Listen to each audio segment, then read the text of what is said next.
one thing that comes to mind for me is the consistency that these kids had. And I actually taught at a school in San Francisco, not far from this school. And I worked with a teacher that really wanted to bring meditation to her fifth graders. But she wasn't trained in it and didn't really know how to proceed.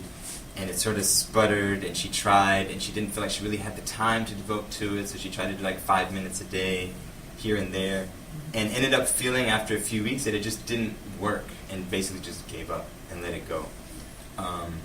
And I thought that was really unfortunate, but I wasn't at a point in my own professional or personal life to really sort of step in and take over and make it go better. So one thing that really struck me from this would be the benefits of having a commitment to a program and really having somebody there over a long period of time. But at the same time, it really made me think about how this, like what we saw happen in this school, could really just be the tip of the iceberg. I mean, beyond that, I was thinking things like, well, why are the teachers not being trained more systematically so that it's not just open to like, oh, well, will he continue it or not? Like I would think you'd really want the consistency and the long-term benefits of doing this over a course of a whole year. And if you train teachers and you had a whole school doing this, I mean, this is just one class, 15 times. Like, imagine if the whole school was doing this over the course of a whole year, how exponential the results would be. So I was just really thinking, like, wow, this is just a snippet of what could happen. So I'd love to see, teachers getting more involved and really having it be a school-wide thing. So I guess that was more of a hope that came out of watching it. And also, a thought that I had is my personal interests have been really the long-term effects of meditation.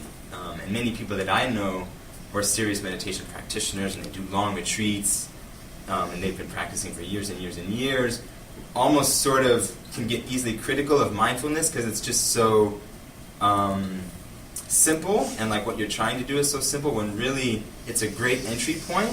But I'd also want to emphasize, too, that one of the benefits of introducing children to meditation is that if even just some of these students get a real taste of the benefits of it, who knows, 10 years later, 15 years later, when they're at a different place in their life, they might come across it again and go much, much deeper with it. So it's great to expose as many kids as possible, even if you don't see amazing short-term benefits, and even if it doesn't completely transform a school and all of our educational problems, like we might not want to just make it a panacea for all of education, but it's still really beneficial because you don't know where these kids are going to be 10 years later, 15 years later, 5 years later, 2 years later, and how deep they can go with it, because you can go much, much deeper than just trying to control yourself for 5 minutes. And one last thing I want to say is actually, it might be a hard point to make, but I actually read an article this morning in the New Republic, which really has been having me thinking all day. It was called The Mindfulness Racket. And the interesting thing about this, it was actually hard to read because it almost sounds critical of mindfulness, but it's not. The point is that there's actually mindfulness is becoming really popular, and it's actually being promoted by people at Google and Ariana Huffington, and a lot of people even in the tech world, who are really promoting, like, okay, let's disconnect for periods of time. Let's find out how to manage our addictions to technology, for instance. And the point of the article was, if you're focused on learning how to disconnect from your addiction to technology, you're still actually reinforcing the fact that that's how the world is, and you're addicted to technology, and you're not asking the deeper question, should this be how we're living? And in relation to this video, it made me think about education.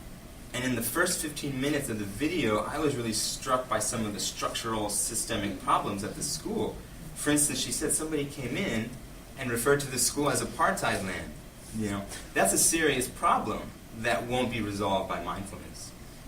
So I think as people who are mindful and thoughtful about education, we need to make sure that we're not just using something like mindfulness to put a Band-Aid on a really serious problem, because there's actually larger problems that we need to also bring awareness and attention to, that mindfulness can't solve, although maybe mindfulness can help administrators and policymakers and teachers sort of look at these things more thoughtfully. And not to be too critical of the educators in the movie, I was impressed by how the assistant principal and the counselors seemed to be seeing that they had some real problems in their school, and they were trying to find a way around them.